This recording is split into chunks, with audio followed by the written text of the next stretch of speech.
दिलवा टूटे छै काहे बार बार। Music director DJ Nitish Mangra presented by Banwari music. जेकरा चाहलिए जान से ज्यादा उ बदल लै छै अपन इरादा।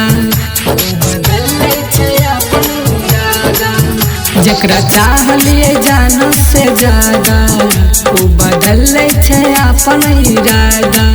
साथ छोड़ दै छै मुँह मोड़ लै छै, साथ छोड़ दै छै मुँह मोड़ लै छै, उ बिसर जाइ छै हमर प्यार। सरस्वती मैया करो उपकार, दिलवा टूटे छै काहे बार बार। सरस्वती मैया करो उपकार, दिलवा टूटे छै काहे बार बार। DJ Nitish DJ Nitish Mangra Nawada Mangra Nawada.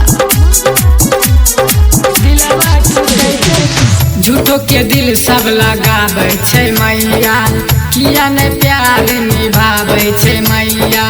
जेकरा पे हम करै छी भरोसा उहे ता दै छै बेरी बेर धोखा, उहे ता दै छै बेरी बेर धोखा। झूठो के दिल सब लगाबै छै मैया, किया ने प्यार निभाबै छै मैया। जेकरा पे हम करै छी भरोसा उहे ता दै छै बेरी बेर धोखा। माई दोहो ना ध्यान दहौ करा तू ज्ञान, माई दोहो ना ध्यान दहौ करा तू ज्ञान, अब कर तू ही चमत्कार। सरस्वती मैया करो उपकार, दिलवा टूटे छै काहे बार बार। सरस्वती मैया करो उपकार, दिलवा टूटे छै काहे बार बार। डीजे नीतीश डीजे नीतीश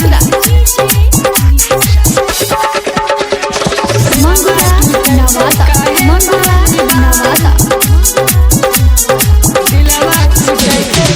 केकरो से कियो कबो न रूठे, हाथ से हाथ कबो न छूटे, ऐसन कृपा तू करेंगे मैया। केकरो से दिलावा कबो न टूटे, केकरो से दिलावा कबो न टूटे। हाँ, केकरो से कियो कबो न रूठे, हाथ से हाथ कबो न छूटे, ऐसन कृपा तू करेंगे मैया। केकरो से दिलावा कबो न टूटे। राइटर कृष्ण कन्हैया संग छोटू छबिला, राइटर कृष्ण कन्हैया संग छोटू छबिला, हाथ जोड़ के करे छौ पुकार। सरस्वती मैया करो उपकार, दिलवा टूटे छै काहे बार बार। सरस्वती मैया करो उपकार, दिलवा टूटे छै काहे बार।